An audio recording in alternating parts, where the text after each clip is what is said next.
There are moments when prayer rises from exhaustion, times when all we can muster is a quiet whisper, a weary sigh. In these moments, it's easy to feel unheard, to feel like our strength has completely run out. But I want to share a truth that has carried me through so many of those seasons. It's found in the Psalms, specifically in Psalm 28 verse 7. The Lord is my strength and my shield. In him my heart trusts, and I am helped.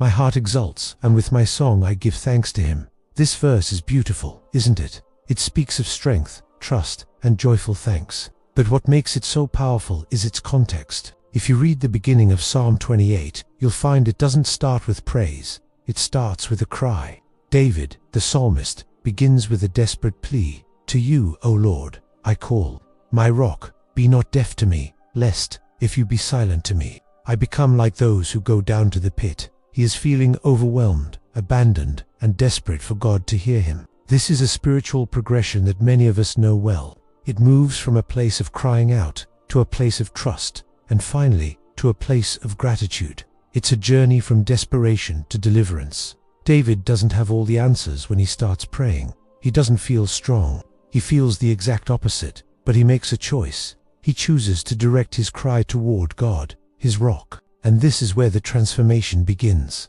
He declares, "The Lord is my strength and my shield. In him my heart trusts." Notice the shift. He isn't saying, "I will trust when I feel strong," or "I will trust when my circumstances change." He's saying that his trust in God is the source of his strength. His trust is the shield that protects him when he feels vulnerable. God hears us before we have it all figured out. He becomes our strength precisely when ours runs out.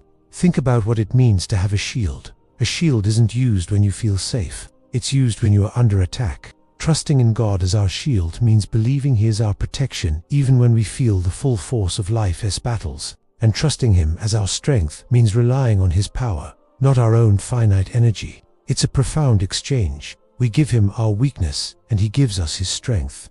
This journey from crying out to trusting leads to the final step, gratitude. David says, "And I am helped. My heart exults, and with my song I give thanks to him." The help he receives flows directly from his trust. The joy that erupts in his heart isn't based on a problem-free life, but on the reality of a God who hears, who shields, and who strengthens. His song of thanks isn't just a polite gesture. It's an overflow of a heart that has experienced God's faithfulness firsthand. So, what does this mean for you and me today? It means that your weakest prayer, your quietest sigh, is heard by God. It means you don't have to pretend to be strong. Your starting point can be an honest cry, just like David's. From that place of vulnerability, you can choose to trust. You can say, "God, I don't feel it right now, but I choose to believe you are my strength. I choose to believe you are my shield." When you do this, you position yourself to receive his help. You open your heart to a strength that is not your own. And in time, you will find your own heart exulting, your own song of thanks rising up, not because the storm has passed, but because you found the unshakable rock in the middle of it.